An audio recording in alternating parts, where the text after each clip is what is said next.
Facebook news ফিডে সারাদিন viral pudding দেখতে দেখতে আমিও বানিয়ে ফেললাম পুডিং। কিভাবে পুডিংটা বানালাম অবশ্যই ভিডিওটা শেষ পর্যন্ত দেখবেন। হাই, আমি ফারহান।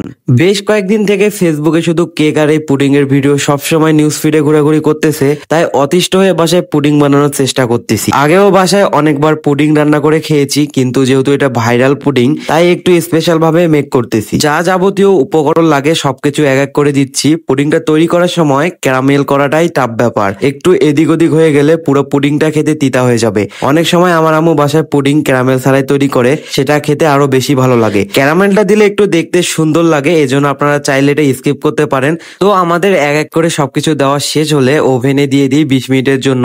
আপনারা আগে থেকে ওভেনটা প্রিহিট করে রাখবেন 5 মিনিটের মতো, তাহলে সুন্দর করে পুডিংটা কুক হবে। অনেকদিন পর জাস্ট ট্রাই করার জন্য করেছি, এজন্য অল্প করেই করলাম। আর আমাদের বাসায় তেমন একটা কেউ পুডিং পছন্দ করে না। তো গাইস, দেখতে দেখতে আমাদের পুডিংটা হয়ে গেছে।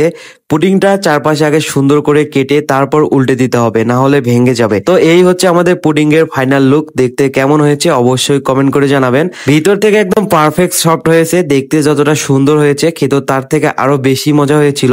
বাসায় থাকা অল্প কিছু উপকরণের মাধ্যমে এটা তৈরি করা যায়। তো আপনারা কবে এটা ট্রাই করতেছেন অবশ্যই কমেন্ট করে জানাবেন। আজকের ভিডিও এই পর্যন্ত। নেক্সট কোনো ভিডিওতে দেখা হচ্ছে। আপনারা সবাই ভালো থাকবেন, সুস্থ থাকবেন। আল্লাহ হাফেজ।